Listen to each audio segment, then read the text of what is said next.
Over 20 years ago, I was a young officer in the United States Army, and our military has been teaching young commissioned and non-commissioned officers what it takes to lead successfully for many, many years.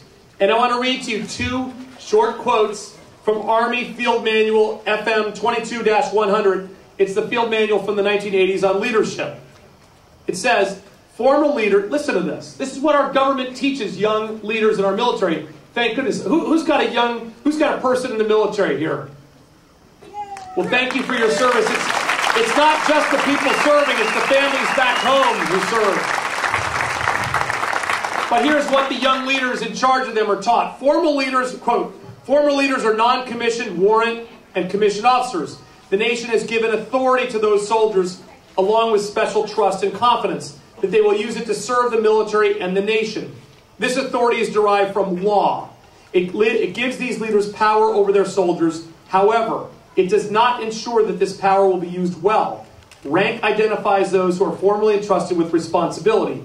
You become a positive leader when your rank is ratified in the minds and hearts of your subordinates, when your troops follow you out of respect and confidence and not fear of your authority. This is what the U.S. military teaches. This, ladies and gentlemen, is what young people who actually have job experience learn.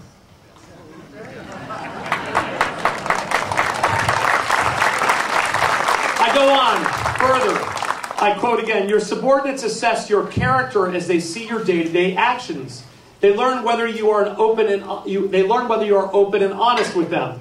In stressful situations, soldiers want to follow leaders whom they trust and who provide them strength, inspiration, and guidance. They trust their lives to their military leaders based on their assessment of whether or not the leader has strong character traits, such as courage, candor, competence, and commitment. If you show character flaws, your subordinates will follow you only because of their own sense of duty or your coercive powers. Coercive power can take a unit only so far in the heat of actual combat. The most effective units historically have been those led by leaders of positive character. It is sad to have to ask these questions.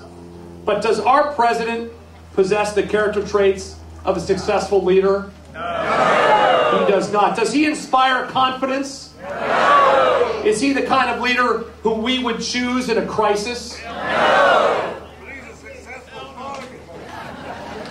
The answers are painful. I want to ask you some other questions tonight. I want to ask you some questions as we're in the middle of this healthcare debate. Do you want a single-payer government health plan? No! Do you want the government making healthcare decisions for you and your loved ones? No! Do you want the government to ration care? No! Do you want illegal aliens to have the same health coverage as American citizens?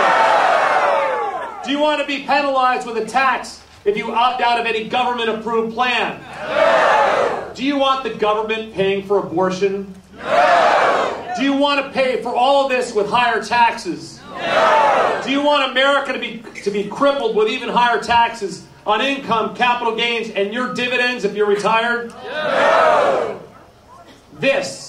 Those things, the liberal socialist Democrats, the left wing that's in power in this country, they want all of those things. They want to force that down all our throats. I saw the best t-shirt the other day.